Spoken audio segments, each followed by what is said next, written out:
La RAMS, c'est une course de 3000 miles qui traverse les États-Unis de la côte ouest jusqu'à la côte est, à Annapolis, dans l'État du Maryland. Donc on a 8 coureurs qui se relayent continuellement sur le parcours. Donc ça veut dire qu'on roule de jour, de nuit, il y a toujours un cycliste sur la route qui doit faire avancer l'équipe. Et pour réaliser et finir la course, on doit la réaliser en moins de 216 heures, ce qui équivaut à peu près 9 jours.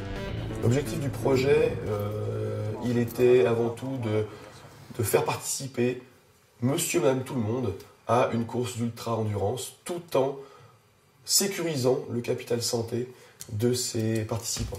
Alors l'hypothèse principale qu'on voulait vérifier, c'est que quand on prépare correctement, de manière scientifique, progressive et réfléchie, des cyclistes amateurs à ce genre de course, eh bien on arrive à les emmener au bout, sans dégrader leur capital santé. Donc on s'est vite rapproché de la Haute École d'ingénieurs et de gestion du canton de Vaud. L'Institut de systèmes d'information embarqués est spécialisé dans le développement et le prototypage de systèmes de mesure et de transmission de données pour des applications comme l'Internet des objets ou les communications machine-to-machine. Un des domaines spécifiques d'expertise de cet institut sont les communications radio. Alors depuis une dizaine d'années, nous avons commencé à développer des systèmes de suivi de localisation d'athlètes ou de véhicules sportifs plus généralement. Typiquement le rythme cardiaque, la vitesse, la cadence de pédalage et la puissance de pédalage. Toutes ces données étaient collectées vers les véhicules suiveurs par une liaison radio spécifique pour tous les coureurs du peloton ou du groupe plutôt, et ensuite transmises sur l'Internet. L'équipe de la Haute École de Santé avait besoin en plus de collecter des données de température, la température corporelle des athlètes et la température extérieure pour des questions de correction de données. Et en plus, la course, la Race Across America se déroulant aux USA, tout le système a dû être adapté pour fonctionner dans les fréquences dites US. On s'est aussi entouré de l'Institut des sciences du sport de l'Université de Lausanne. Alors, à l'Institut des sciences du sport de l'Université de Lausanne, nous avons beaucoup de chercheurs qui travaillent dans différents domaines de la physiologie, que ce soit pour des sportifs qui cherchent à améliorer leur performance dans le but d'avoir une médaille olympique, ou dans des sportifs sédentaires qui veulent par exemple perdre du poids. Donc, l'application de concepts théoriques dans un entraînement sportif permet justement d'avoir une application concrète de la théorie avec des bases scientifiques solides qui permettent d'obtenir des résultats probants.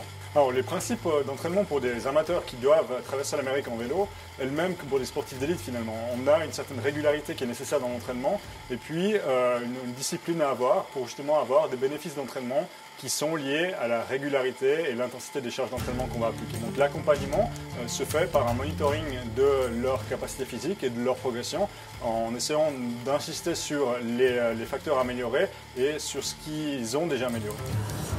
Ce qui est important avec ce projet, c'est vraiment d'associer une part de recherche à la simple expérience de la course. C'est clair, on veut aller au bout, il y a l'aspect compétition, mais pour nous, École de Santé, c'est essentiel de pouvoir prendre des mesures et de pouvoir démontrer qu'on peut réaliser des activités physiques hors normes tout en respectant son capital santé. L'équipe de 8 cyclistes aujourd'hui est composée de collaborateurs, de 4 collaborateurs et de 4 étudiants. Parmi les étudiants, il y a une étudiante sédentaire qui s'appelle Carla, qui n'avait presque jamais fait de vélo avant et qui est issue d'un programme de remise à l'activité physique qu'on a implémenté au sein de l'ESAV dans le cadre du projet de la RAMS. Allez Carla! Allez Carla! Yes! Et on s'est entouré évidemment du CHUV pour des aspects de médecine du sport puisqu'on a emmené un médecin avec nous sur la course. Avant de partir pour une si grande aventure, eh bien, on a fait un bilan sportif pour tout le monde.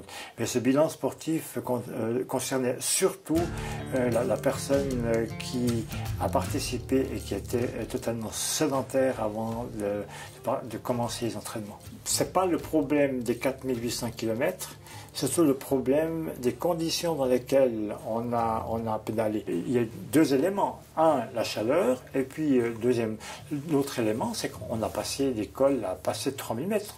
Tout le long de la course, grâce aux capteurs développés par la Haute École d'ingénieurs d'Yverdon, on a pu récupérer tout un tas de données scientifiques et physiologiques en temps réel sur les 4800 km de la course. Donc là maintenant, on a un bagage scientifique suffisant pour continuer à mettre en place des projets scientifiques de cette envergure-là au sein de la Haute École de Santé et via la plateforme de projet Impulse. Mais on a aussi aujourd'hui les compétences et un réseau qui nous permet de repartir et de remettre en place des projets plus ou moins importants.